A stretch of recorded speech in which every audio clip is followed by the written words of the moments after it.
Muy buenas tardes a todo el mundo que está conectado ya con este nuevo acto del Observatorio de Divulgación Financiera, ODF, del Instituto de Estudios Financieros. El Observatorio de Divulgación Financiera, todos aquellos que no lo conocen, es una revista electrónica que intenta tratar muchísimos temas vinculados a finanzas y de una forma relativamente asequible, pero al mismo tiempo seria en su tratamiento. Tiene el apoyo de Caja de Ingenieros. Está con nosotros Bas Fransen, al que aprovecho para iniciar, pues agradecerle este apoyo que da la Caja de Ingenieros al observatorio, a las publicaciones y en general a las actividades que realizamos. El observatorio, siempre, antes estábamos comentando a cámara apagada, pues que a veces este confinamiento tiene elementos positivos, ¿no? Hoy vamos a comentar uno de estos elementos positivos, que es que si siguen desarrollando las finanzas verdes, las finanzas sostenibles, yo creo que a un buen ritmo. Pues el Observatorio de Divulgación Financiera también ha estado desarrollando estos meses a un buen ritmo. Estamos en estos momentos aproximadamente en 3.000 descargas mensuales de las notas técnicas y de los artículos, lo cual es importante.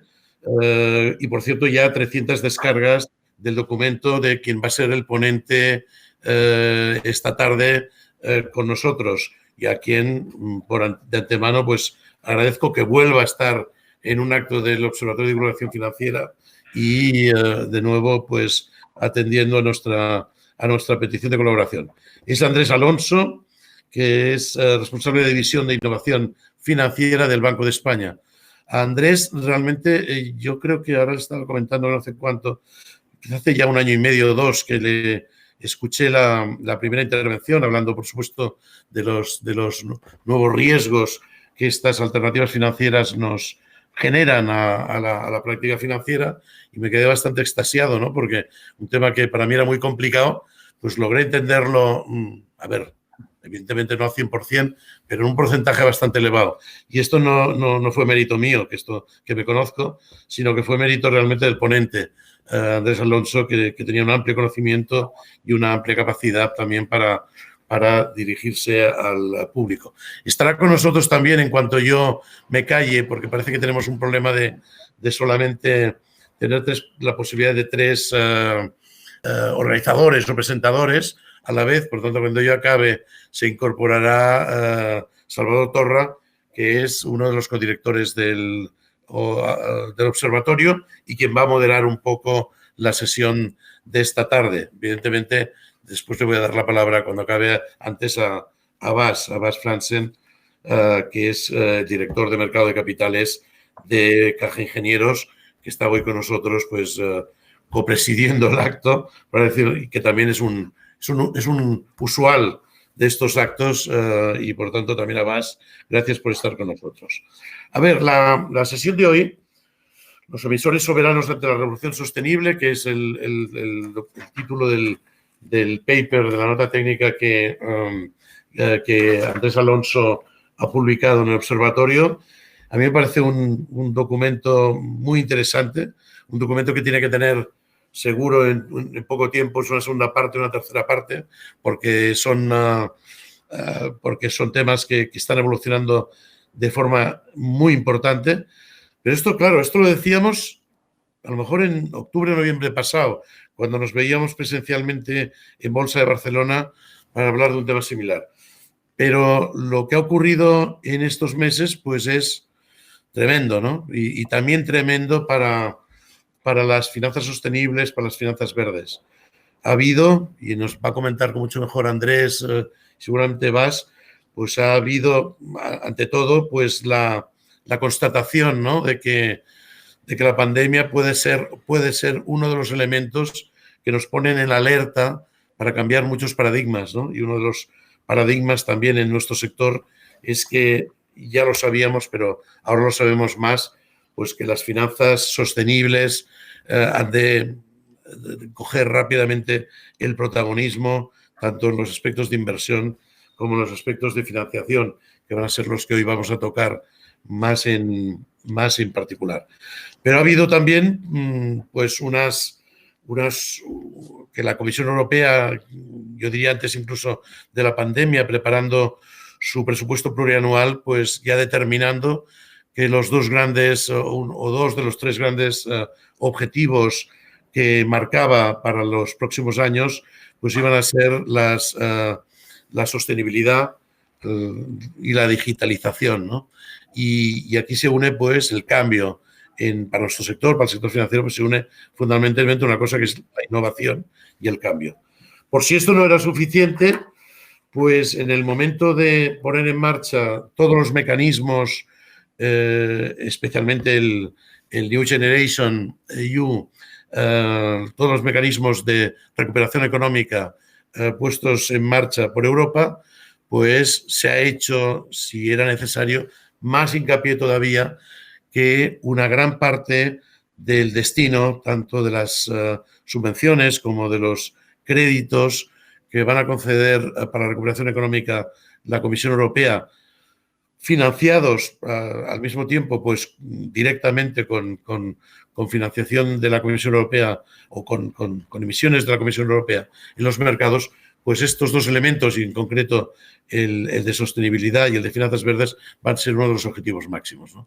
Por tanto, estamos bajo todos los puntos de vista inmersos en este cambio, que va a ser un cambio muy importante de las finanzas, de la banca, de los mercados financieros, de la financiación en general, hacia criterios de mucha mayor sostenibilidad.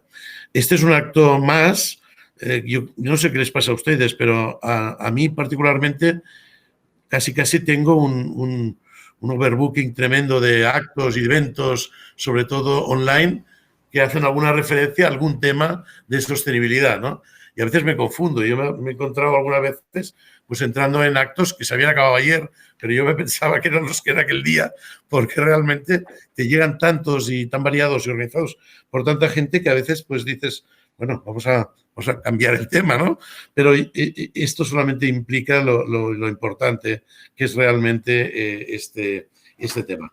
Y en particular, yo creo que cuando el que quizá está menos tratado porque hay menos especialistas del tema, es precisamente el que hace referencia a la financiación, a las emisiones, tanto privadas como públicas, y en particular porque supongo que Andrés es uno de los temas que nos comentará, llevamos un poco de retraso en cuanto a las emisiones soberanas de carácter verde.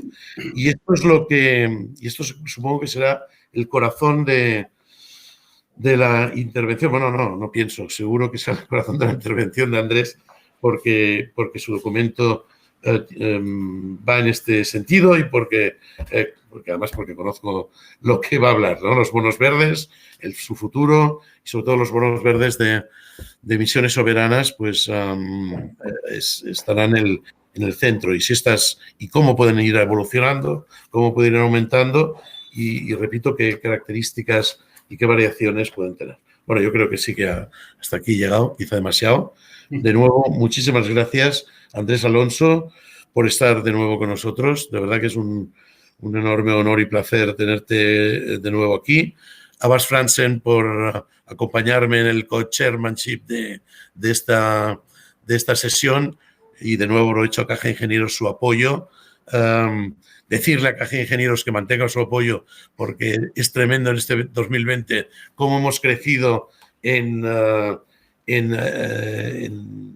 accesos a la revista. Repito, estas 3.000 descargas mensuales yo creo que nos hacen ser muy optimistas. Es un crecimiento casi, te diría, del 70-80% en relación a la misma época del año pasado y, por tanto, habla con tu director general y no dudéis en seguir manteniendo el apoyo al ODF, al Observatorio de Divulgación Financiera. Y aquí acabo la parte de publicidad. Le doy paso a Bas antes de, por supuesto, de poder escuchar a Andrés Alonso.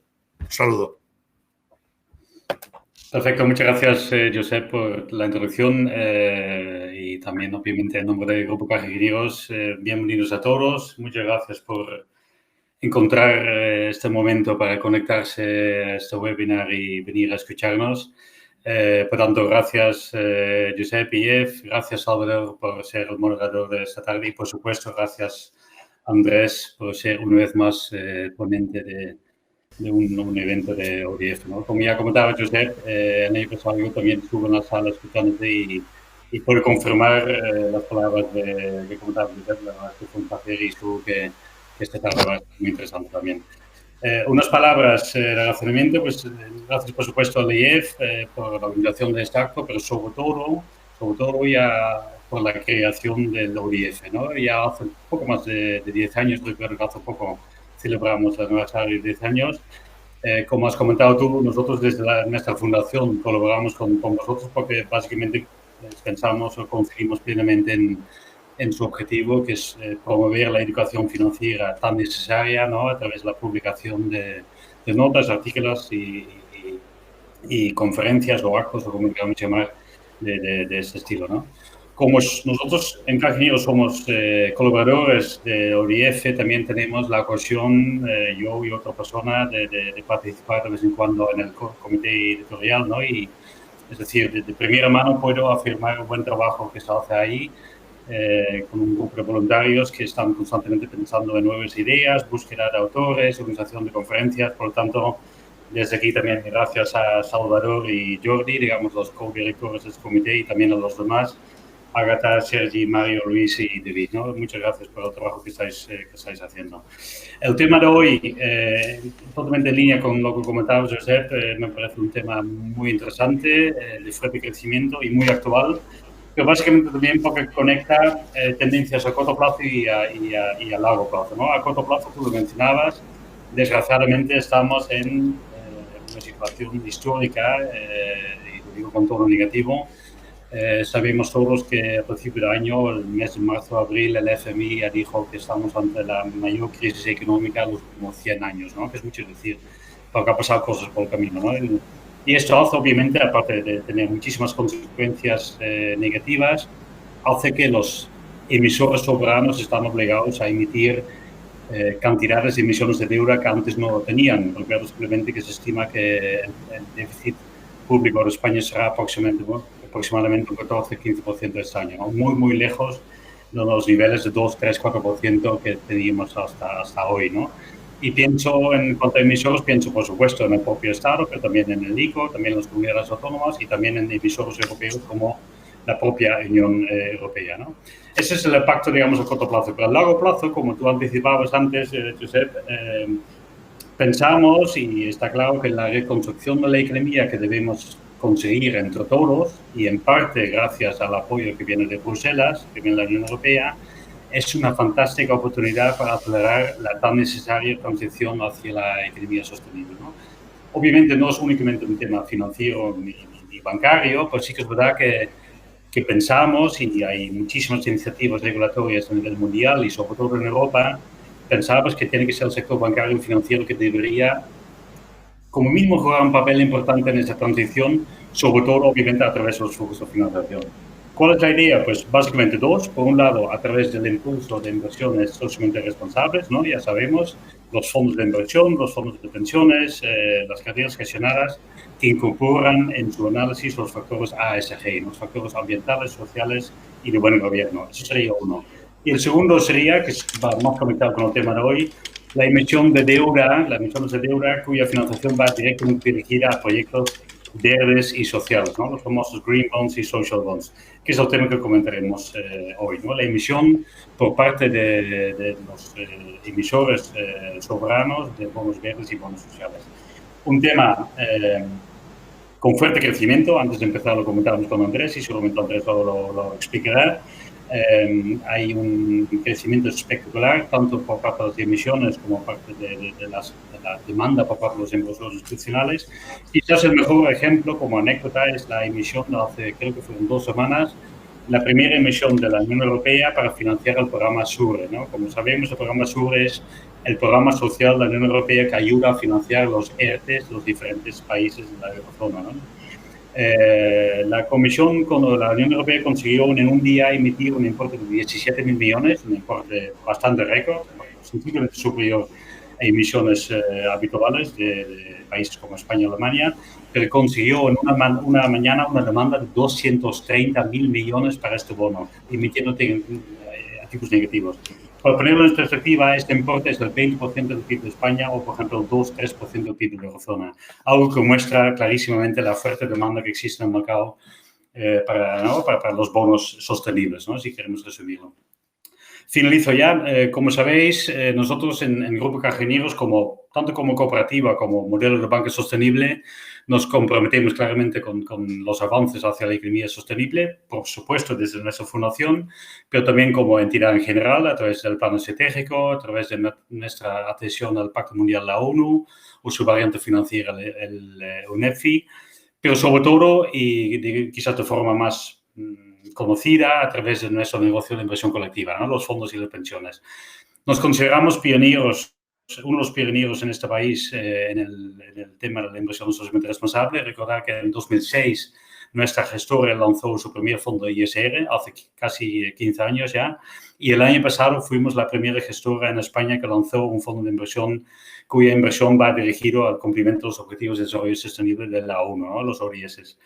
Es decir, lo hacemos no solo, obviamente, con el foco de promover las inversiones ISR, sino también, ya que estamos en una conferencia financiera, también parece que tiene mucho sentido desde el punto de vista financiero. Si consultamos el clásico binomio rentabilidad-riesgo que ya inventó Markowitz hace muchos años, parece que queda demostrado que no solo...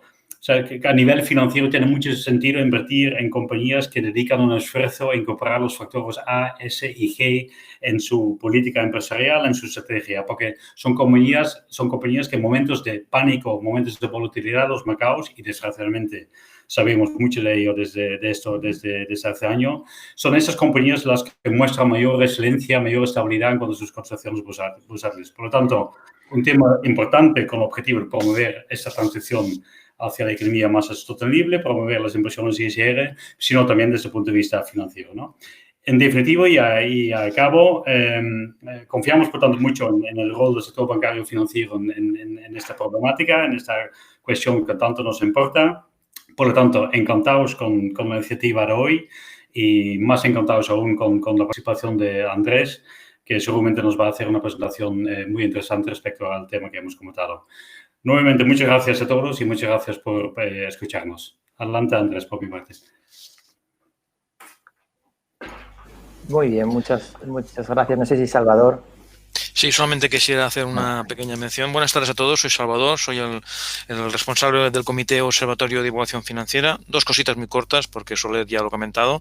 Primero, gracias a la iniciativa que en su momento, hace 12 años, iniciamos con el Instituto de Estudios Financieros y luego el soporte de Caja Ingenieros, como ha comentado Bas. En segundo lugar, agradeceros a todos que estéis aquí y que estéis bien de salud, eso es importante, y también a los miembros del comité que hacen un esfuerzo encomiable.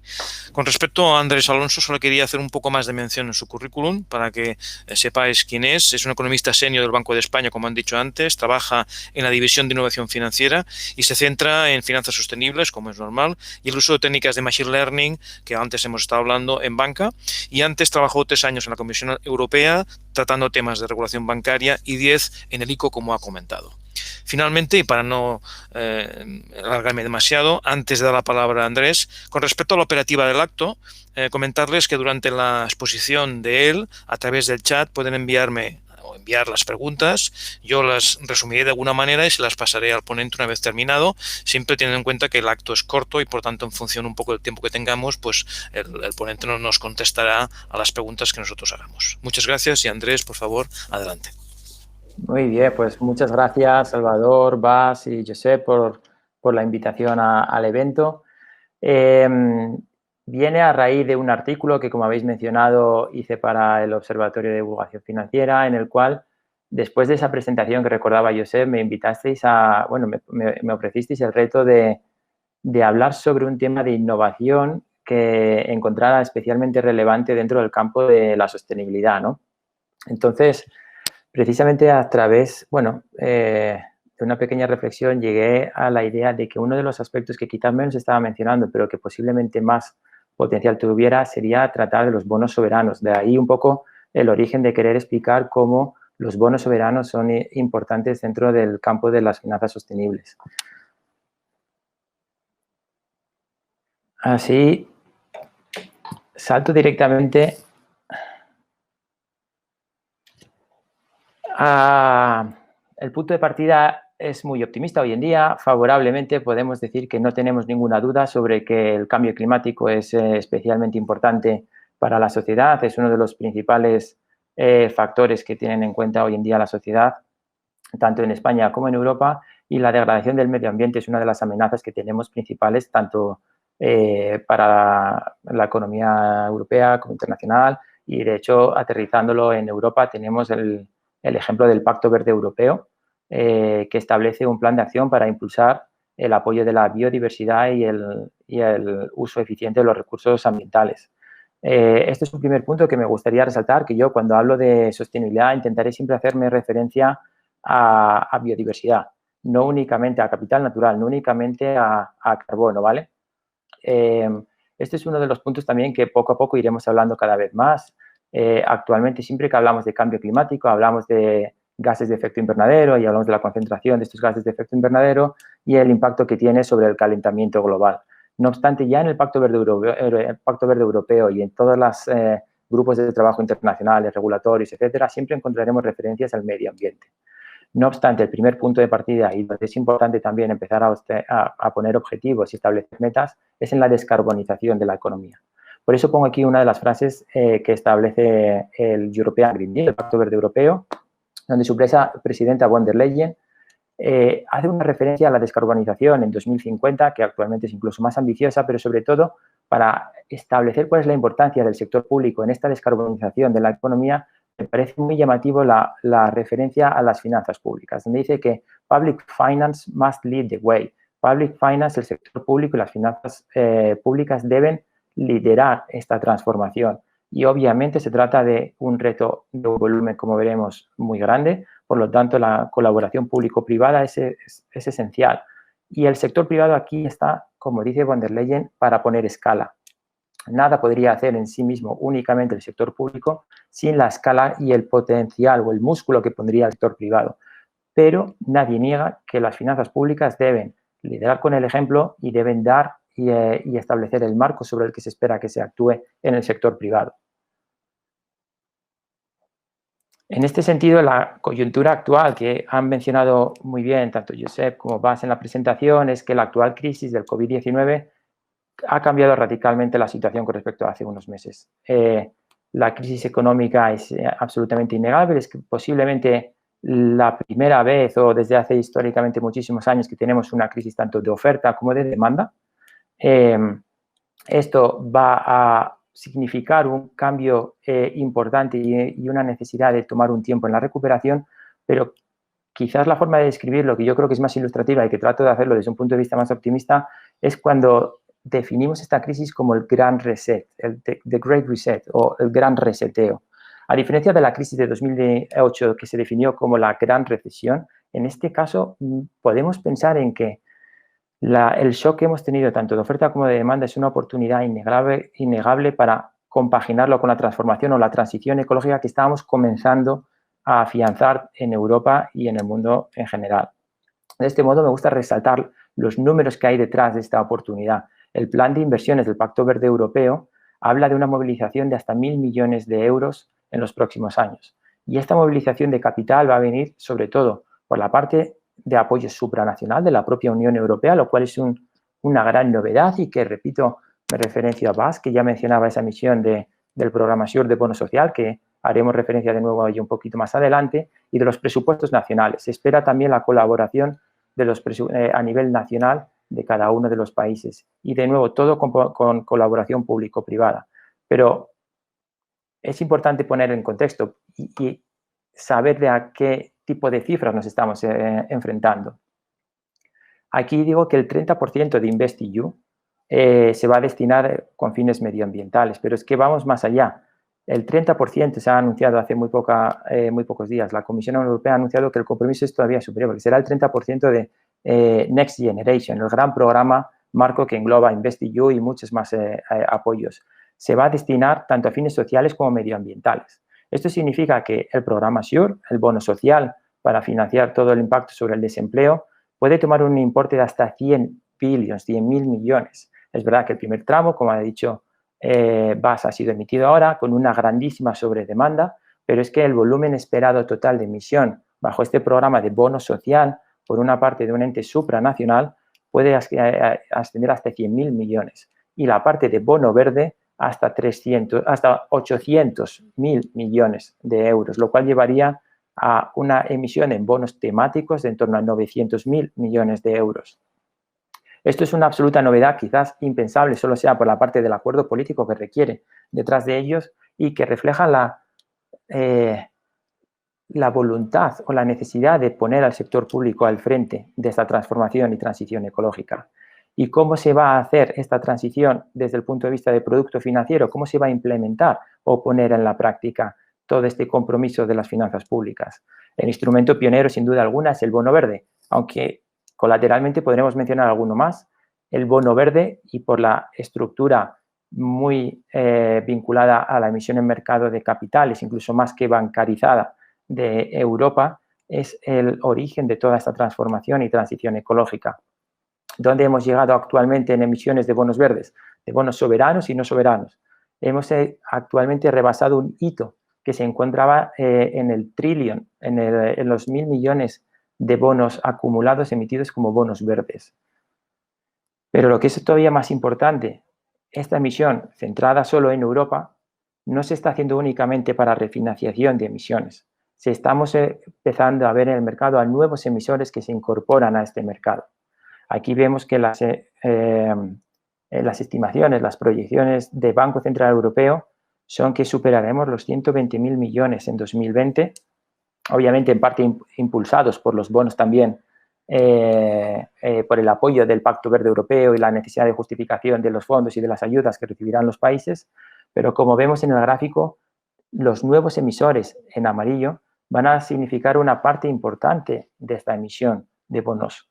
Y de hecho estimamos que en 2019, que se repetirá en 2020, en torno al 20% de la emisión anual va a venir por parte de emisores nuevos y que eso sería todavía una señal más importante de la transformación que estamos viviendo, en el que las finanzas sostenibles pasan de ser pues algo nicho, una versión de las finanzas, a pasar a ser lo habitual, poco mainstream, a pasar a hablar de la rentabilidad, como mencionaba más al principio, del binomio rentabilidad-riesgo, a empezar a hablar de tres variables, ¿no? De rentabilidad, riesgo y sostenibilidad, ¿no? Una tercera pata que en la teoría más moderna de gestión de carteras tendríamos que empezar a meter. ¿Y dónde estamos en España cuando hablamos de emisiones de bonos verdes? Pues aquí vamos a empezar a ver la primera carencia cuando se refiere a lo que se refiere a bonos soberanos, porque no está en el origen de los bonos verdes, ¿no? En España el origen de los bonos verdes se encuentra, sin duda alguna, hay que poner el mérito en Iberdrola. Ya desde 2014 hace su primera emisión de un bono verde y, de hecho, Iberdrola tiene un equipo de mercado de capitales que destaca por participar en los grupos de finanzas verdes de la Comisión Europea, de la Asociación Internacional de Mercado de Capitales, estar siempre en el germen de todo lo que se refiere a bonos verdes. Y le han seguido varios emisores, tanto privados como semipúblicos. Aquí me gusta destacar, sobre todo por la referencia al sector público, algunos como, por ejemplo, el Instituto de Crédito Oficial, sobre todo referente en bonos sociales, pero que también ha hecho una emisión pionera en bonos verdes recientemente, y otros emisores tipo ADIF, los trenes, o tipo Comunidad de Madrid, un semisoberano que podríamos decir que califica como el primer riesgo de verdad semisoberano público español, de administración pública española, que en 2020 ha emitido el primer bono verde. Este proceso de emisión se caracteriza por ser finalista. Adelantando un poco lo que viene más adelante, la característica más importante de los bonos verdes y la diferencia más importante con respecto a una emisión tradicional es la justificación de los fondos. Lo que se le requiere al emisor es que se comprometa a utilizar los fondos en unas actividades que se consideran de impacto medioambiental positivo. Muy bien, manteniendo esto en mente, lo que me gustaría hacer una reflexión y dar un pequeño paso atrás para entender qué es lo que diferencia a un emisor soberano de un emisor no soberano, ya sea financiero o corporativo. Y me remito un poquito a Krugman, que a muchos os sonará, Premio Nobel de Economía, y es necesario remitirse a él porque cuando hacemos la diferenciación o cuando hacemos el debate entre emisores soberanos y no soberanos, muchas veces simplificamos un poco por facilidad del discurso y tratamos de asimilar a los emisores soberanos como si fuera un banco o una entidad no financiera con un balance, un activo y un pasivo, y que ese activo y pasivo, por así decirlo, enmarcara todo el potencial impacto que puede tener ese emisor. En cambio, Krugman se esforzó mucho hasta el punto de llevarle al Premio Nobel de Economía para explicarnos que los emisores, los gobiernos, los soberanos no compiten en un mercado como compiten dos empresas, Coca-Cola o Pepsi, y que compiten por tener una cuota de mercado en un juego de suma cero. Los emisores soberanos no compiten en un juego de suma cero. De hecho, digamos que el bienestar de una economía no depende únicamente de su competitividad en exportaciones y en importaciones. No es tan sencillo la competitividad a nivel internacional. Del mismo modo que no es tan sencillo justificar los fondos, por lo tanto, de unos presupuestos nacionales a un destino que tenga un impacto positivo. ¿Por qué? Porque un soberano, un gobierno no tiene un activo y un pasivo como tal que estén delimitados. Es fácil poner el ejemplo de pensar que, por ejemplo, Estados Unidos es bastante factible que pueda emitir un bono para justificar la limpieza de las costas y, por lo tanto, decir que está emitiendo un bono verde, pero si sus políticas fiscales y sus políticas públicas no son acordes con unas políticas medioambientales en línea con el Acuerdo de París, etcétera, poco podríamos decir que ese emisor es un emisor verde. En este sentido, no podemos acotar el impacto positivo de un emisor soberano a su activo o a su pasivo, ya que dispone de otros instrumentos, en este caso como pueden ser el legislativo y el ejecutivo para hacer otras políticas públicas o fiscales que tendrán un impacto y serán clave en los compromisos que hagan para la consecución de los acuerdos de París. Por lo tanto, la naturaleza intrínseca de un bono verde, digamos que no se ajusta tanto a un emisor soberano, se le quedaría un poco pequeña para de verdad que un inversor estuviera completamente satisfecho diciendo que un emisor que ha emitido un bono verde va a tener en neto un impacto positivo sobre el medio ambiente. Esto es una pequeña nota, pero que me gustaría que mantuviéramos en el fondo de nuestra mente. Es un producto financiero que no ha nacido quizás para ajustarse a un emisor soberano, pero que sí que tiene mucho potencial para poder utilizarlo de determinados modos, como iremos viendo. De hecho, esto es una innovación y es un ejemplo perfecto de innovación financiera porque se trata de un producto financiero que actualmente tiene una cuota de mercado pequeña. Hemos dicho que ha llegado al trillón de dólares emitido, pero hay mucha deuda viva en circulación. De hecho, estimamos que más o menos el 5% de la deuda viva soberana es bono verde. Como veremos además más adelante, no es tan sencillo decir que bono verde es y no es, porque diferirá un poquito de cuáles son los criterios que cumpla cada emisor. Pero es un producto financiero, es una innovación porque también tiene una tasa de crecimiento muy alta. Están creciendo las emisiones verdes a volúmenes de 60% el año anterior, según fuentes como Bloomberg. Por lo tanto, estamos ante un buen caso de estudio en un momento ideal, que es de necesidad por la crisis del COVID y por la transformación que se está viviendo hacia el gran reset y aprovechar esta transición ecológica que estamos requiriendo para decir que el apoyo público va a ir para que el crecimiento sea hacia donde nosotros queremos que sea, que sería hacia una economía más sostenible. De este modo, encontramos un producto financiero que carece de determinadas características cuando hablamos de emisores soberanos, pero que tiene potencial para ser escalable. Por lo tanto, se encuentran bastantes agentes del mercado involucrados en cómo poder hacer pequeñas variedades con respecto a los bonos convencionales verdes que pueden emitir entidades como BBVA, Santander, Iberdrola, etcétera, para ajustarse más a los emisores soberanos. Y en particular me gustaría hablar de dos. Me gustaría hablar de los bonos gemelos y de los certificados verdes, que iremos viendo un poquito más adelante.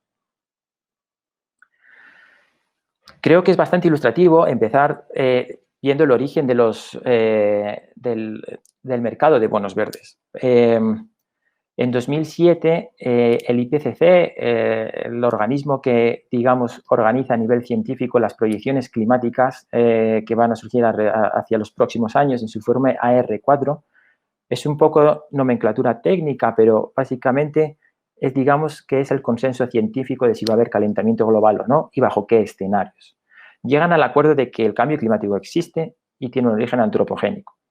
No me voy a repetir mucho porque seguramente muchos de vosotros ya sois plenamente conscientes de esto. No es el último informe, pero hago referencia a él. Ya tenemos en 2014 la R5, pero es verdad que en este 2007 parece que hay un cierto consenso internacional y el germen se encuentra en que es necesario y hay una necesidad de ir hacia la financiación de las actividades económicas para, de verdad, solucionar el futuro en los horizontes y en las diferentes proyecciones hacia qué actividades económicas tienen mayor o menor impacto en la concentración de gases de efecto invernadero, etc. Y fue en Suecia donde unos inversores, fondos de inversión y fondos de pensiones empezaron a preocupar sobre este vínculo entre la economía, la financiación de la economía y el cambio climático. Por lo tanto, empezaron a pensar hacia cómo podemos reconducir los flujos financieros hacia actividades que tengan un impacto positivo. Viéndolo hoy en retrospectiva, parece fácil porque los bonos verdes ya están aquí, son una realidad y hoy lo vemos evidente, pero en 2007 no lo era. Primero, ¿qué tipo de emisor puede hacer esto? Se llegó a la conclusión, hablando con bancos de inversión, que había un candidato, digamos, perfecto para esto, porque su propia razón de ser es de promoción económica y social a nivel internacional, como es el Banco Mundial. De forma que se le propuso al Banco Mundial pensar en cómo hacer un bono temático para directamente solventar y asegurar a los inversores que los fondos irían destinados a actividades que tuvieran un impacto positivo en el medio ambiente. Para ello, hacía falta resolver esa pregunta. ¿Qué es un impacto positivo? ¿Y qué actividades pueden estar involucradas en ello? Por lo tanto, se necesitó la ayuda de una tercera parte de unos evaluadores medioambientales. En este caso, Cicero, que hoy también nos puede sonar a mucho porque en el mundo financiero hemos incorporado en esta innovación no solo nuevos productos, hemos incorporado incluso nuevos proveedores. Y vemos que para la emisión de un bono verde, la característica es que necesitamos a una, digamos, entidad más. Ya no hay solo un banco de inversión que va a colocar nuestro bono en el mercado y buscar inversores para que lo compren. Ahora se precisará encontrar un evaluador externo, un evaluador que será un perfil científico medioambiental que corrobore que los proyectos en los que yo voy a invertir tienen un impacto potencial positivo. Yo, como emisor, estaré obligado a reportarlo, pero deberé contar con esta evaluación. Esta evaluación hoy en día tiene diferentes formatos, pueden ser sellos, certificados, segundas opiniones, auditorías externas, pero en este primer bono, Cicero fue quien desarrolló esta labor y quien dijo cómo podemos medir qué actividades económicas y qué proyectos invertidos van a tener un impacto positivo. Esto le llevó en 2008 al Banco Mundial a emitir este primer bono verde. A la vez, en Europa no estábamos quedándonos atrás y lo menciono únicamente a título anecdótico, pero el Banco Europeo de Inversiones, si somos estrictamente correctos, fue el pionero, no el Banco Mundial. Fue el pionero porque en 2007 emitió ya un bono verde bajo la etiqueta o bajo la categoría de lo que él denominó Climate Awareness Bond.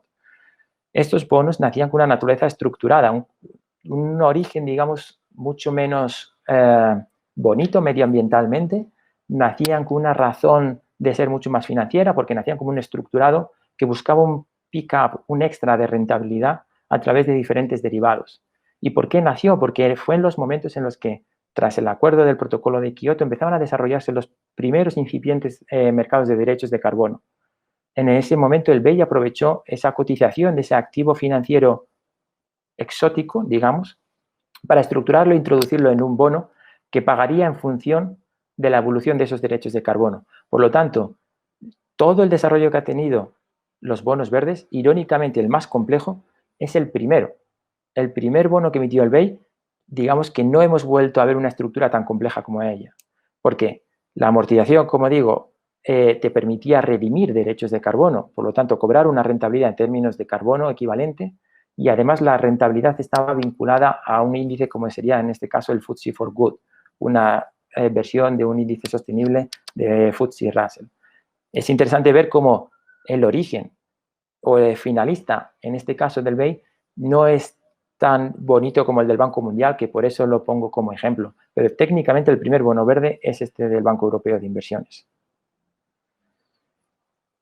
Y lo he mencionado ya antes, pero es que lo voy a repetir muchas veces porque los bonos verdes muchas veces los llamamos bonos temáticos, pero a mí me gusta determinarlos como bonos finalistas. Y esta finalidad del bono, que yo dé la inversión para que los fondos sean destinados a una actividad concreta, es algo que no se ajusta muy bien a los soberanos y tenemos que ser conscientes de ello. Se puede ajustar a los corporativos, que pueden tener un activo determinado, y Iberdrola puede decirme que dentro de su activo yo puedo saber todo su impacto sostenible que tiene, porque pueden haber intervenido o invertido en en smart grid, en redes de eficiencia energética, o pueden haber invertido en proyectos de energías renovables y yo con eso quedaré conforme porque no va a tener mayor impacto fuera de su activo.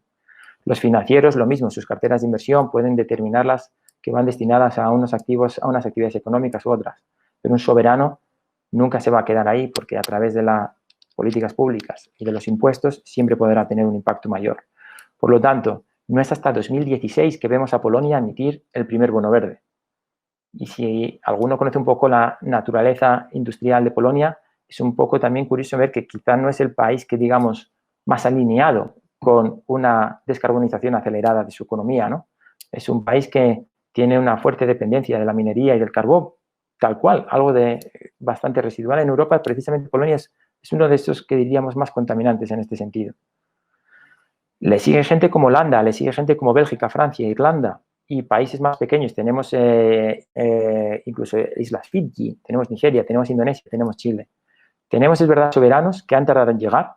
Iremos viendo un poco el formato de cómo han ido emitiendo y utilizando un ejemplo de cada uno. Y ante la pregunta que nos tenemos que hacer todos, pero que seguramente muchos habéis visto, España está valorando emitir también un bono verde.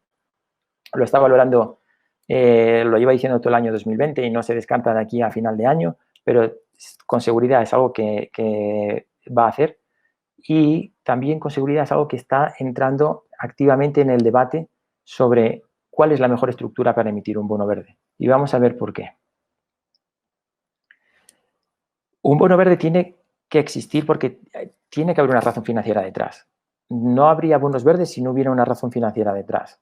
En ese sentido, diríamos que un bono verde tiene que ofrecer, al menos para una de las dos partes que contratan en una emisión, ya sea el emisor o el inversor, tiene que existir un incentivo económico. Desde el punto de vista del emisor, un bono verde tiene menos flexibilidad, porque los fondos captados tienen que destinarse a unas actividades concretas. En este sentido, yo no podría emitir para cualquier tipo de coyuntura que me pudiera venir a futuro. Yo tengo que justificar y me voy a restringir en el uso que yo haga de esos fondos. Por otro lado, en este sentido, el coste de endeudamiento que exigiría un emisor debería ser menor. Es decir, ya que me voy a restringir en el uso de mis fondos, por lo menos que me cueste menos por hacer este esfuerzo. Este es el premio que, digamos, requeriría un emisor. Por el lado de la inversión, sí que encontramos de determinados inversores temáticos, por así decirlo, de inversión responsable, que tienen partícipes en sus fondos, que están dispuestos a sacrificar algo de rentabilidad para conocer cuál es el uso y el impacto que ha tenido dichos fondos que han aportado. Desde este punto de vista, el sacrificio vendría desde el lado del inversor, que a cambio de transparencia, que es quizás la palabra clave cuando hablamos de finanzas sostenibles, mayor transparencia, están dispuestos a sacrificar rentabilidad financiera por esta transparencia. ¿En qué se compone y cómo me gustaría a mí que entendiéramos todos cuando pensamos en un bono verde? Me gustaría componerlo en dos patas. Una que es un bono, digamos, un compromiso financiero, que es igual que un bono tradicional, es cupones y amortización a vencimiento. Nada difiere de esto, ni del bono de Iberdrola, ni de un bono verde de BVA, nunca encontraremos nada diferente. No vamos a volver a la estructura del BEI, de un bono estructurado en el que encontramos vinculaciones a otras cosas más diferentes. En un bono verde normal, estándar, estamos hablando de una estructura de cupones y amortización igual. Pero sumamos una promesa, sumamos el compromiso de que los fondos captados se van a dedicar a unas determinadas actividades. Esta promesa es, si estamos un poco familiarizados con otros mercados de deuda, es como stripeable, es decir, la podríamos incluso separar. Un strip de deuda es cuando separamos los cupones de la amortización, por ejemplo, ¿no? Y cogemos solo ese activo que es un cupón y lo intentamos separar y encontrarle un valor diferente al siguiente cupón o a la amortización. Pensemos un poco así porque nos va a ayudar a lo largo de la presentación. Nosotros lo que esperamos es que esta parte del bono verde, la promesa, tenga un valor positivo. Como vemos, hay potencial para que lo tenga si los inversores están suficientemente de acuerdo en sacrificar parte de la rentabilidad financiera para que el emisor haga un esfuerzo y se comprometa en este reporting, en este dar información transparentemente. ¿Cómo podemos medir cuál es el valor financiero de un bono verde versus un bono convencional? La palabra que se ha venido acuñando de esta prima o de este diferencial es el greenium.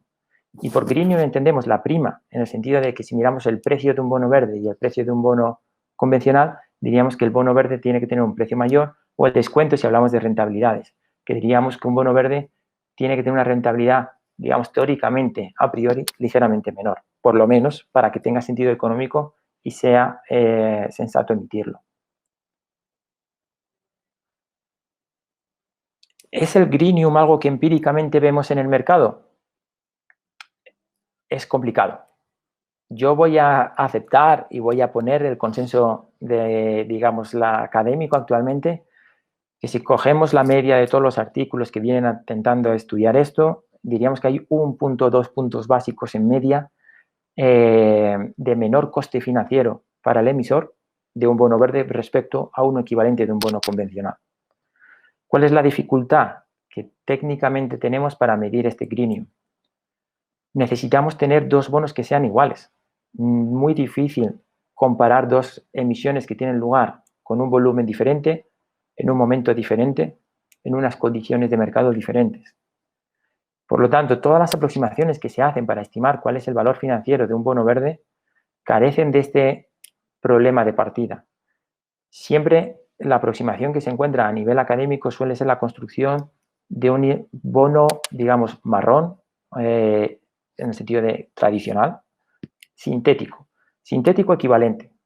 Es decir, tratamos de buscar cuál es la emisión que ha tenido un emisor verde, buscamos el volumen de emisión comparable en su curva de crédito tradicional y buscamos que hubiera unas condiciones de mercado similares y construimos sintéticamente nuestro propio comparable y lo observamos cómo se comporta. Aquí el BCE lo hace para diferentes emisiones y como vemos en el gráfico, la evidencia empírica es muy heterogénea. Desde luego no hay una relación entre el tamaño de la emisión que aquí tendríamos en nuestro eje X y el diferencial de la rentabilidad entre un bono tradicional y un bono verde. Significa que depende de muchos factores y que no es fácil aislar el efecto verde. Cuando dije que se descomponía un bono verde en una promesa y un bono financiero tradicional, esa promesa es muy difícil de aislar. Es difícil porque he adelantado un factor como es la liquidez de la curva. Los momentos de mercado.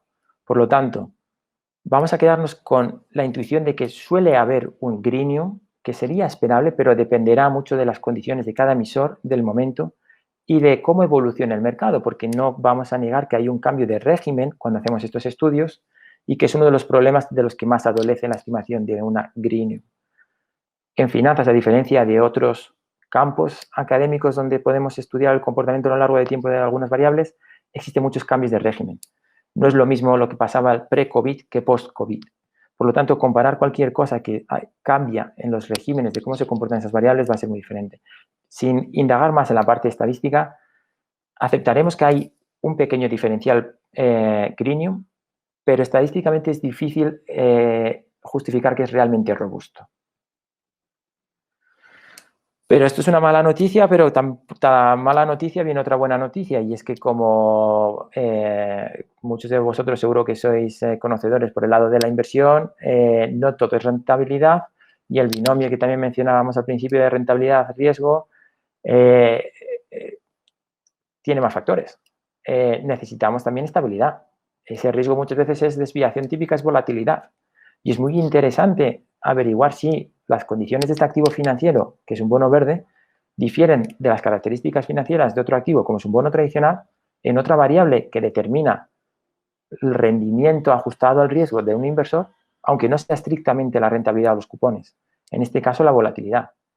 Y aquí encontramos unas intuiciones muy prometedoras.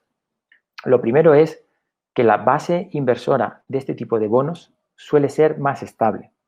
Los inversores que se identifican o que ven interesante el tipo de bonos verdes o con fines sostenibles suelen ser emisores de largo plazo, lo que llamamos emisores de buy and hold, en contra de los emisores más fast money o dinero rápido, que pueden ser como hedge funds o fondos de alto riesgo o fondos de inversión.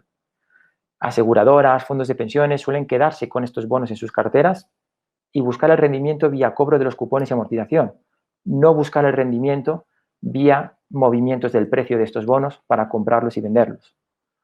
Por lo tanto, esta estabilidad estaría vinculada con una supuesta a priori, por lo menos, menor volatilidad de los bonos verdes, que como veremos también es un poco difícil de estimar estadísticamente, pero que es algo que encontramos mucho potencial en ello. Y la gran pregunta a la que todavía no tenemos respuesta, pero llegaremos posiblemente pronto, es averiguar en qué medida un bono verde es estadísticamente diferente a un bono tradicional. Y es que no podemos hablar de bonos verdes si no pensamos también en el futuro, porque cada vez que hablamos o leemos un IPCC o vemos temas de compromiso de descarbonización, etcétera, siempre vemos fechas futuras. Descarbonización a 2050, la Agenda 2030. Todo se trata de proyecciones. Todo va sobre escenarios. Medio ambiente va sobre análisis de escenarios. En este sentido, un bono verde no tiene sentido si no pensamos en si tendrá sentido en 30 o 50 años. Desde el punto de vista de un inversor, podemos analizar dos escenarios que son un poco extremos, pero que creo que son interesantes porque en medio cabe todo, pero esto sería más o menos lo que acota nuestro rango de acción. Un escenario favorable en el que la concentración de gases de efecto invernadero se reduzca, en el que la temperatura del planeta se reduzca por debajo del 1,5 grados que prometimos en París. En este escenario podríamos decir que en 30 o 50 años los bonos verdes podrían convertirse en un activo de lujo. Podría ser algo de nuevo residual que únicamente fuera interesante para determinados activistas de alguna actividad económica concreta, pero no para el planeta en general. Sin embargo, desafortunadamente, el escenario base, business as usual, que nos determina el IPCC, no es el de un escenario de pequeño o ligero calentamiento global. Es un escenario de calentamiento global por encima del 2%. Por lo tanto, el escenario base es hacia que los bonos verdes van a ser todo lo contrario, un activo de lujo y podrían llegar a convertirse en un bien inferior. Es un escenario un poco extremo y dramático, pero me parece bonito desde un punto de vista económico. Creo que es pedagógico verlos de esta manera. Si el escenario al que nos encontramos 30, 50 años hacia adelante es tan negativo como que los gases de efecto invernadero del calentamiento global supera los 4,5, 5 grados, llegará un punto en que la emisión de bonos verdes será necesaria. No existe económicamente consenso sobre la existencia o no de bienes inferiores, pero estaríamos rozando este punto, en el que, por ejemplo, pensemos que un bien inferior en Europa sería el pan, o en Asia sería el arroz o los fideos, en el que, dado un presupuesto limitado, una subida del precio del pan podría llegar a obligarnos a todavía comprar más, porque debo comprarlo obligatoriamente la misma porción de pan para sobrevivir y lo que me queda de renta disponible es inferior, por lo tanto la reinvierto, no me da para comprar otro bien y la reinvierto en mi mismo bien necesario. Llegado a un escenario muy desfavorable de calentamiento global, podríamos llegar a pensar que los bonos verdes van a ser no solo mainstream, sino que van a tener un comportamiento realmente interesante en el que subidas de precios de bonos verdes podrían llegar a producir mayor demanda de los mismos. Es un poco un escenario catastrofista, pero en este rango nos barajamos, ¿vale? Y es importante trabajar mentalmente con que el escenario base, business as usual, no es un escenario de reducción por ahora de los gases de efecto de invernadero.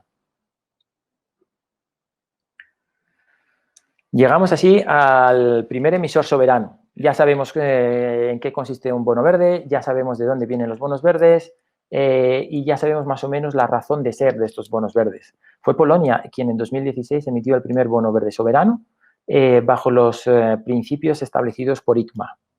Como ICMA es la Asociación Internacional de Mercado de Capitales, es decir, donde los emisores se juntan entre ellos y donde los emisores entre ellos acuerdan qué es lo que se espera de este tipo de emisión y, por lo tanto, se les certifica voluntariamente entre los propios emisores del sector privado. En este sentido, Polonia, como digo, utiliza unos principios que han nacido, remontémonos a que en 2007 ya era el primer bono verde, ¿vale? Estamos en 2016. Ya están siendo utilizados ampliamente por emisores corporativos y por emisores financieros. Esta emisión de un bono verde soberano es certificada, así como en el Banco Mundial la primera emisión la certificó Cicero, aquí la certifica otra empresa que se llama Sustainalytics, quien certifica este marco de emisión verde. De nuevo, establecer un poquito mentalmente, sin entrar en profundidad, que para emitir un bono ya no es necesario únicamente un colocador y un programa de emisión. Ahora la innovación nos ha llevado a que para emitir un bono verde es necesario un colocador, un programa de emisión y un certificador y un framework o una estrategia verde de emisión. Es decir, yo no tengo que únicamente imprimir un programa con cómo voy a emitir mi deuda, sino que tengo que añadirle un anexo en el que tengo que decir cuál va a ser mi compromiso verde con la deuda que yo emita. Y aquí me gustaría solo resaltar un poquito que cuando decimos la justificación de los fondos no es tan sencillo. El compromiso que se pide, que se autoexige al mercado a través de estos propios principios de ICMA, que diríamos que es la versión convencional de un bono verde, es la versión más sencilla, es que el emisor se compromete a decir qué importe de los fondos van a estar destinados, el uso de los fondos, qué importe de los fondos va a estar destinados a actividades verdes, cómo va a elegir estos proyectos. Y como podemos pensar, cuando estamos haciendo una emisión y somos emisores frecuentes, no es inmediato el momento de captación y el momento de inversión. Existen decalajes. Por lo tanto, también hay un compromiso sobre la gestión financiera intermedia entre que emitimos e invertimos, cuando amortiza un fondo y reinvertimos, incluso el reporting. ¿Cómo comunicamos a los inversores? ¿Cuándo y en qué formato? ¿Y con qué métricas comunicamos que estamos teniendo un impacto positivo? Todo esto es muy importante porque detrás de ello vamos a poner otra palabra que se habla mucho, evitar el greenwashing, evitar el blanqueamiento, por así decirlo, de la acción medioambiental o verde de un emisor soberano. Intentamos evitar que hagamos un bono verde sin de verdad estar comprometidos con el planeta. De este modo, cubriendo todos estos frentes, uso de los fondos, sistema de selección de los proyectos, gestión financiera y reporting, diríamos que teníamos cubierto lo que necesitamos que nos cumpla un emisor para nosotros estar conforme como inversores de que tiene un impacto positivo y que tiene una estrategia y una dedicación por cumplir determinados objetivos que nos comunica en su framework verde y que nosotros podemos comprar o no.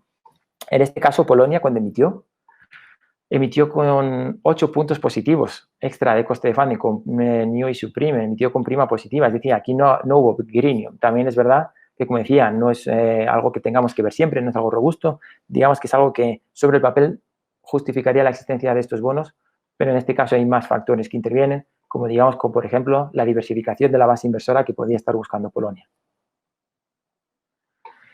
Y llegamos a nuevos formatos de emisión, que es cuando esto, como digo, se pone un poquito más interesante porque hablamos de que existen determinadas características de los bonos que quizás para un emisor soberano son especialmente importantes que se debieran cumplir y un bono verde convencional no las ofrece. Alemania no es el primer emisor soberano AAA que emite. El primer emisor soberano AAA fue Holanda. Si bien Holanda hizo un formato muy similar al de Polonia, por eso no lo pongo aquí. Alemania sí que es el primer emisor que se atreve a hacer una estructura diferente. Se atreve a hacer lo que han denominado como bonos gemelos. Es decir, emitir un bono tradicional y un bono verde iguales al mismo momento. Esto lo dije al principio de mi presentación, que era una de las problemáticas primeras y básicas por las cuales no sabíamos de verdad nunca discernir si un bono verde tiene valor o no, porque no es fácil compararlo con nada que sea exactamente igual financieramente. Alemania lo hace, pero no lo hace por ánimo o por espíritu de facilitar la vida a los investigadores, sino que lo hace porque es la referencia de deuda pública a nivel europeo. El volumen que emite Alemania está muy controlado y es muy predecible y es muy estable por parte de los gestores de deuda, de los dealers y de los diferentes brokers y de los diferentes bancos que compran esta deuda para intermediarla. Por lo tanto, Alemania no podía permitirse el lujo de sacrificar nada de su liquidez de deuda pública alemana, de Bunds, como serían los bonos a 10 años. No podía sacrificar bonos suyos propios de su curva convencional para, digamos, darlos a una curva que no sería exactamente igual como sería la curva de Bunds verdes. Por lo tanto, se inventó un formato de hacer lo mismo, pero de una manera diferente, para que la liquidez no fuera un lastre. Lo que hizo fue emitir un bono verde, y lo ha hecho muy recientemente, hace apenas cosa de un mes, si no me equivoco, emitir un bono verde por un importe más pequeño que el de una referencia tradicional, pero con las mismas condiciones exactamente. Aquí se ve bien. Emitió un bono verde por un importe de 6,5 billones, pero macheando perfectamente las condiciones financieras de una referencia equivalente. Es decir, se fijó en una emisión de un bond que ya tenía en su mercado y estableció el mismo cupón, las mismas fechas de pago.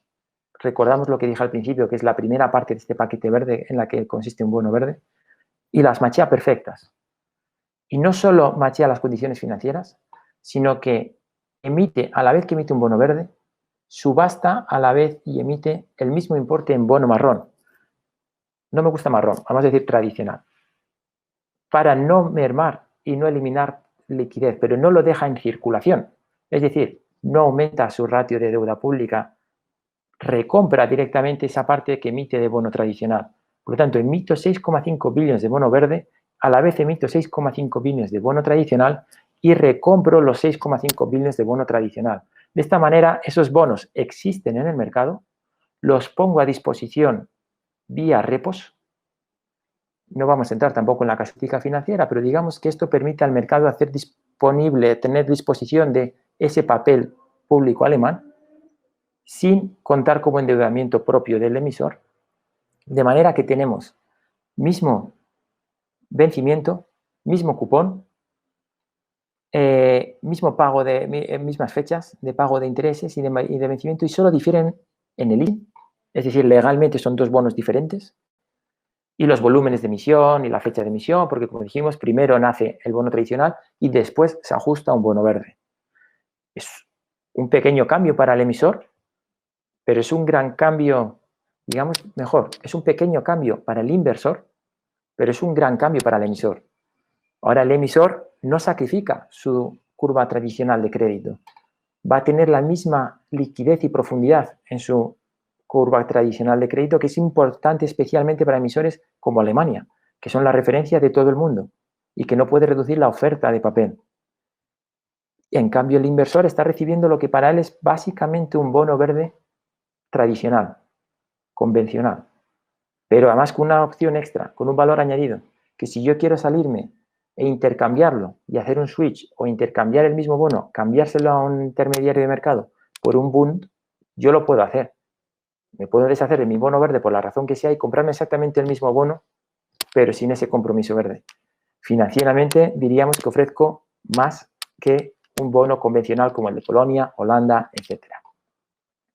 Este tipo de debate es el que está teniendo lugar también alrededor de la emisión de otros soberanos, España y muchos otros, porque además hay otro beneficio, que estos bonos pueden salir con, digamos, certificaciones como la de ICMA, o existen otras como la de CBI, Climate Bond Initiative, que tiene Climate Bond Standard, CBS, como certificado, o incluso con certificados como el que se está trabajando a nivel europeo, el European Green Bond Label, que es otra de las iniciativas europeas, crear lo mismo que ha hecho ICMA, pero a nivel de emisor europeo, digamos, con la certificación de que esos estándares han sido revisados por la Comisión Europea. Este tipo de bonos lo ofrecería exactamente, podríamos emitir ese bono con el certificado que quisiéramos, pero la liquidez la solventaríamos de gran manera. ¿Y cuál es otra innovación? Un poquito más innovación financiera, pero que también por ser más innovación quizá tiene un poquito de problemática, por esto que digo, de que no se ajustaría quizás a los estándares que estamos viendo actualmente de ICMA, CBS o la etiqueta verde europea. Dinamarca llegó a la misma idea, digamos, reflexionó sobre el mismo problema, el impacto de la liquidez sobre mi emisión de deuda verde. Y dijo, yo soy un emisor de baja liquidez, soy un emisor que tiene poca deuda viva. Si yo sacrifico, ya no es que merme la liquidez de mi curva de crédito, es que es directamente un crowding out. Si yo hago deuda verde, expulso a mi deuda marrón. Digamos que su preocupación era todavía por volumen un poco mayor. En este sentido, lo que se propuso Dinamarca fue dividir estos dos componentes que decía del paquete financiero y del compromiso verde. Esa referencia que hice al principio sobre strips de deuda, separarlos legalmente. Así como Alemania no separó nada legalmente, Dinamarca, de una manera muy innovadora y muy bonita, lo que te ofrece es, y ha sondeado el mercado, por eso conocemos esta estructura, porque no lo ha hecho, pero ha preguntado la opinión al mercado sobre cómo lo verían si lo fuera a hacer, la venta de un paquete verde, que sería la subasta de un bono tradicional danés más un certificado.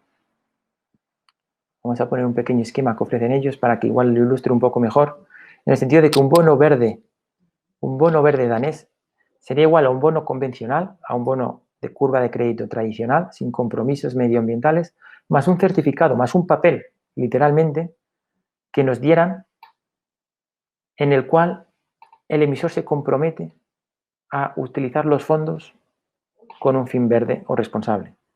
¿Cómo podemos definir este certificado? La mejor expresión que yo encuentro es un bono cupón cero con amortización cero a vencimiento, lo cual es sorprendente, ¿no? Porque es como decir, es un bono que solo paga una vez y la vez que paga no paga nada. ¿Quién va a encontrar valor en algo así? Pues podría haber valor por ese mero compromiso. Podría haber grandes activistas que tienen necesidad de justificar a sus partícipes o a su soporte que tienen detrás, que se esfuerzan en mover o movilizar los fondos de los emisores, como en este caso Dinamarca, hacia un compromiso verde. Y esos grandes activistas estarían dispuestos directamente a donar un importe en la compra de esos bonos para señalizar a esos emisores en la necesidad de hacerlo y poder tener, digamos, si no un voto, al menos voz. También podemos hacer una cosa que es todavía mucho más potente. Podemos estructurar bonos verdes. Por primera vez sería, a través de este instrumento posible, juntar bonos tradicionales y un riesgo de crédito diferente al del riesgo medioambiental. Es decir, me imagino un mundo en el que yo podría comprar un bono de Arabia Saudí con una industria económica detrás liderada por el petróleo, con un compromiso verde de Dinamarca. Y así como Krugman nos explicó que la competitividad entre gobiernos no es tal, no es un juego de suma cero en el comercio internacional, medioambientalmente sí. Una partícula de CO2 emitida en Arabia Saudí o en Dinamarca es lo mismo. Por lo tanto, yo podría estructurar bonos que movilizaran el compromiso de determinados gobiernos, pero yo asumiera un riesgo financiero de crédito o de impago de otros gobiernos completamente diferentes. Esto sería un apalancamiento que yo podría construir en términos medioambientales. Significa que los inversores podrían añadir estos certificados a sus curvas, a sus carteras de crédito actuales. Y con eso justificar sus compromisos medioambientales. Por ejemplo, recientemente en la COP25, la gran mayoría del sistema financiero español se comprometió precisamente a algo muy similar. Se comprometió a evaluar cuál es la huella de carbono de sus carteras de inversión para poder alinearlas con unos compromisos de descarbonización o de calentamiento acordes con el Acuerdo de París. De esta manera, si dispusieran de un instrumento financiero que pudieran añadir a su cartera sin tener necesidad de desembolsar físicamente dinero ni de cambiar el perfil de crédito de riesgo de su cartera, podríamos construir o podríamos facilitar a los inversores lo que diríamos posiciones largas en clima, siendo neutrales en riesgo de crédito. Sin ánimo de entrar más en profundidad en esta parte, que sería un poco más técnica, espero que por lo menos se vea el potencial de poder separar lo que es un compromiso verde de lo que es una responsabilidad financiera. Sin más, concluyo ya que venimos de un mundo de la inversión responsable. Ahora lo voy a ver un poco la conclusión desde el mundo de la inversión responsable, donde todos los gestores tienen un deber fiduciario de dar una rentabilidad a sus partícipes, hacia un mundo donde la sociedad está más comprometida. Los clientes bancarios solicitan este tipo de productos y directamente en las encuestas de opinión la gente y la sociedad confiesa, revela que una de sus principales preocupaciones es el cambio climático.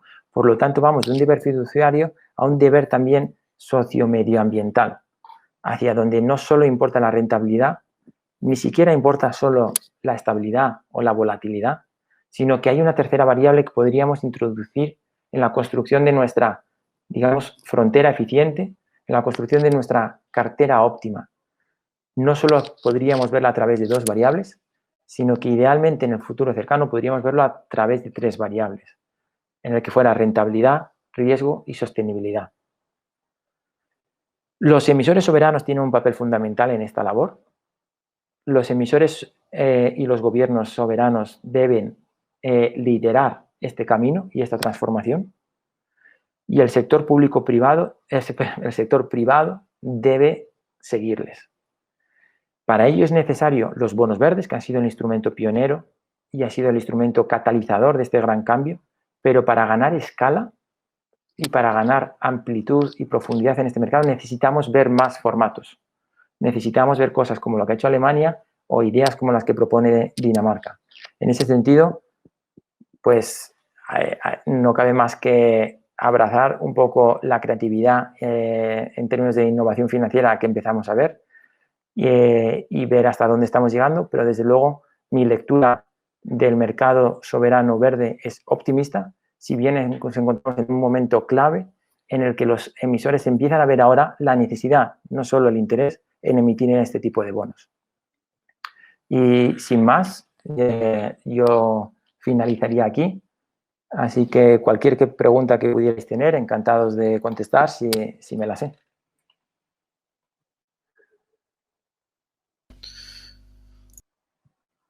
Andrés, como siempre, muy pedagógico. Tenemos 5 preguntas. Yo te diría que no sé si las ves tú en la parte derecha. A ver, sí. Si quieres te las nombro. Vale.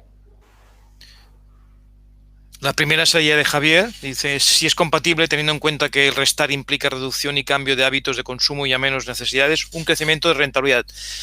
Y más viendo un poco lo que serían los diferentes players. No sé si esto creo que más o menos has contestado, ¿no? Que había un cierto menor rentabilidad, ¿no? De alguna manera, ¿no? Sí, no sé si es cierto que es un problema, es un coste con el que partimos, la emisión de bonos verdes. Muchos de estos programas europeos, he mencionado, por ejemplo, el grupo de trabajo sobre la etiqueta de un bono verde europeo trabaja en cuáles son las condiciones ideales para que un emisor emita un bono verde, y uno de los puntos en los que el mercado contestó fue precisamente que un bono verde tiene un mayor coste financiero para emitir. Por lo tanto, hay jurisdicciones como, por ejemplo, China, que financia este coste inicial de auditorías y evaluadores externos. En Europa se ha asumido que los emisores pueden hacerse cargo de él, pero yo no iría en la idea de pensamiento de que necesitamos más rentabilidad para ver este tipo de producto florecer, sino que en la rentabilidad, y la tercera variable que vemos aquí, tiene que ser una rentabilidad medioambiental, no únicamente una rentabilidad financiera. Desde ese punto de vista es cierto que si la inversión responsable la vemos y la justificamos única y exclusivamente como una rentabilidad al uso, y hay corrientes que lo tratan de medir así, como si fuera, digamos, un asset class diferente. Yo no creo que la supervivencia de este asset class, como sería la sostenibilidad, los activos sostenibles, fueran a ofrecer siempre mayor rentabilidad, pero sí que tienen sentido como combinación de otros activos en las carteras, y eso sí que hay bastante consenso a nivel académico. Por lo tanto, yo me quedo con la idea de que ofrecen más que rentabilidad, potencialmente ofrecen menor variabilidad, menor volatilidad, y que existe una tercera dimensión que no podemos olvidar, que va a tener un reflejo financiero, que es la sostenibilidad. Perfecto.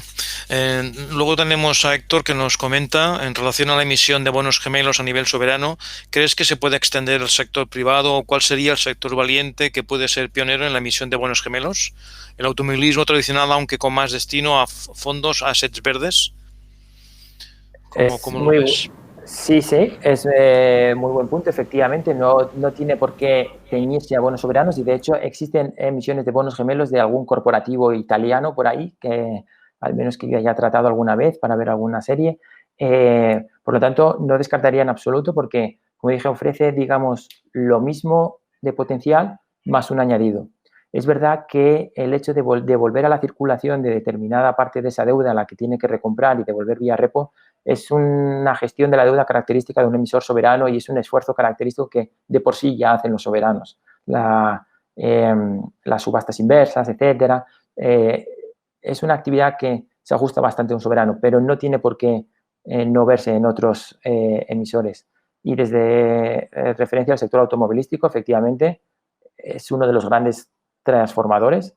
Aquí hemos hablado de bonos verdes, pero solo por mencionar que también hay otro tipo de bonos sostenibles, como son los de transición, cuyos compromisos son de un punto de partida no tan favorable, pero de una ambición mayor, donde también existen este tipo de dialéctica sobre cuál es el formato ideal, y sí que tenemos emisores del sector automovilístico muy activo en este tipo de deuda. Perfecto. Si te parece, Andrés, hacemos un par más, o digo para no alargarnos demasiado. Tienes también al señor Oliver, que nos habla, bueno, primero felicitarte lo que estás haciendo y explicando, que te pronunciaras sobre la adicionalidad que se le supone de los bonos verdes, ¿vale? ¿Realmente crees, como lo puedes ver tú, que emisores públicos o privados no financiarían proyectos climáticos si no fuese con este mecanismo? Es un debate muy sensato y es lógico tenerlo. No existe consenso. Entiendo que hace referencia al greenwashing que le toqué brevemente. Sobre la referencia de si esto hay una parte más de marketing, es algo que determinados emisores harían y ahora justifican, aunque lo harían de todas maneras, y en qué parte se trata en ocasiones de refinanciar deuda más que emitir deuda nueva cuando emitimos bonos verdes. Sí que creo que hay adicionalidad y me remitiría a una de las diapositivas iniciales donde veíamos que existen emisores nuevos que están viniendo a este mercado y que están sumando y que no es todo refinanciación de deuda. Por lo tanto, el arranque de este mercado, efectivamente, pudimos ver bastante refinanciación de proyectos y aprovechar un poco la coyuntura de que esos proyectos ya existían y se refinanciaron con deuda verde para aprovechar ese momentum que diríamos de mercado y obtener ese pequeño greenium, 1 o 2 puntos básicos. Hoy, actualmente, diríamos que existe suficiente volumen como para decir que sí que está habiendo adicionalidad. Perfecto. Y luego nos comenta Albert Font cómo encajaría la taxonomía de la UE en la calificación de los bonos ya emitidos. ¿Qué opinión tienes sobre ese tema? Otra pregunta muy buena. Y aquí, desgraciadamente, no hay respuesta. La taxonomía la tenemos. La etiqueta de bono verde todavía no. Diríamos que el puente entre la taxonomía y los bonos verdes es esta etiqueta de bono verde, el EU Green Bond Label, que sí que te pide que la justificación de los fondos sea hacia actividades pertenecientes a la taxonomía. Si bien es cierto que la taxonomía no es binaria, como ellos mismos dicen, y que por lo tanto la taxonomía es un nivel de alineamiento el que debes tener con ella, es decir, puede ser un 30% taxonomy compliant, ¿no? O un 45 o un 65%. Luego habrá que ver cómo la Unión Europea determina que se debe hacer esto, si establece un umbral para conseguir esta etiqueta de bono verde europeo, pero diríamos que estamos justo ahora en este debate. Sobre qué pasaría con la deuda viva emitida. Se podría hacer un poco de ingeniería inversa y se podría calcular la deuda viva emitida si nos determinan qué umbrales la Comisión determina como necesarios de ser taxonomy compliant y podríamos calcularlo para otra deuda viva existente. Es difícil que suceda, pero el debate está ahí porque desde luego habrá entidades, y estoy pensando en los índices de referencia, en los benchmarks sostenibles que están actualmente bajo debate, cómo se definen a nivel europeo. Sabemos que se están definiendo también 2 grandes índices de referencia sostenibles, tendrán que llegar a una conclusión de esto. Para mí, el primer hito será ver esta etiqueta de bono verde europeo, a ver cómo termina y cómo queda. Perfecto. ¿Tienes otra cuestión por parte también de Oliver? Como lo puedes ver, la adicionalidad en cuanto a la pregunta no iba dirigida, pues si tú mismo puedes contestar un poco lo que está comentando. Sí, realmente no son nuevos emisores, sino que son nuevos proyectos. Sí, como decía, cuando hablaba de refinanciación, es verdad que inicialmente este mercado refinanció proyectos ya existentes, no nuevos proyectos verdes. Es algo que se sabía y que se acuñó el término greenwashing desde el principio porque era algo que más o menos vivíamos con ello. Cuando digo que son nuevos emisores, estoy intentando hacer un poco una extrapolación lineal que, como Oliver, digamos, me ha cazado, no tiene por qué conllevar nuevos proyectos. Cierto, podrían ser nuevos emisores que refinanciaran de nuevo proyectos existentes. En este sentido, diríamos que es difícil de justificar y no quiero ser pesimista, pero digamos que uno de los últimos estudios iría ciertamente apuntando a que la adicionalidad por lo menos no es fácil de medir a través de bonos verdes y me referencio a un estudio que os invito también a leer del Banco Europeo, del Banco Internacional de Pagos, del BIS, sobre bonos verdes y emisiones de carbono. En este sentido, el BIS acaba de estudiar con una multitud de emisiones de bonos corporativos, no soberanos, ¿vale? Pero corporativos, donde más emisores verdes hay, si ha habido una vinculación estadística, una relación estadística entre la emisión de bonos verdes y la reducción de su huella de carbono. Y desafortunadamente la respuesta o la solución por ahora es que no. La emisión de bonos verdes no ha sido determinante en la reducción de sus emisiones de gases de efecto invernadero, de carbono equivalente. Por lo tanto, el BIS en ese sentido pide adicionar un agente más a los bonos verdes para asegurar esta adicionalidad, como son los ratings de verdad sostenibles. De modo que no solo me preocupe de si un emisor está vendiendo un bono verde, sino cuál es el rating verde, no solo el rating de crédito de este emisor. Este rating verde sí que se preocuparía por esta adicionalidad. Nos preguntan también si tu ponencia está disponible, bueno, que sepan también el público que esto se está grabando y por tanto está disponible en términos de vídeo, ¿no? Si te parece, Andrés, te hago una última pregunta, a menos de que nos hagan alguna pregunta más a través del chat. Quizás esta es un poco distinta. Yo, por lo que sé, los grandes demandantes de estos bonos pueden ser, evidentemente, planes de pensiones y aseguradoras. ¿Puede tener una cierta influencia el hecho de que en ciertos países hay sistemas de pensiones más volcados a temas de capitalización y en Europa tiene más cabida y en este momento tenemos un sistema de reparto que es bastante distinto en términos de demanda? ¿Puede influenciar su desarrollo o no? Puede influenciar y puede influenciar sobre todo cuando analizamos la estabilidad de estas emisiones. Efectivamente es un factor importante y sobre todo yo creo que ahora hay bastante esfuerzo en analizar cuál es, digamos, el potencial de esta volatilidad diferente de las emisiones verdes para saber si son un asset class, siendo un poquito técnicos, diferente o no, porque puede que no sean un asset class diferente. Y va muy bien apuntada la pregunta porque es verdad que en determinadas jurisdicciones podemos encontrar esta estabilidad y no en otras. Desde ese punto de vista, vuelvo a la dificultad de aislar puramente cuál es el potencial o el valor del factor verde, porque en este caso, por ejemplo, ese valor estaría aislado o controlado por una jurisdicción como es Chile y como es esa base inversora que menciona Salvador. Luego, efectivamente, encontraremos comportamiento diferente de estos bonos verdes en función, en este caso, de la jurisdicción donde lo estemos vendiendo. O sea que entonces finalmente también, y me has comentado una cosa muy interesante a todos, nos podríamos plantear ya hacer una frontera eficiente que fuese un plano, ¿no? Es decir, 3 dimensiones e intentar buscar eso que todo el mundo de alguna manera explica y desarrolla y trabaja, en este caso con esa última dimensión que todavía es difícil de medir, ¿no? Entiendo que esto te es un invito poco... a un artículo donde hace una referencia Ricardo Jimeno del Banco de España en la revista de Estabilidad Financiera, donde apunta esta idea teórica.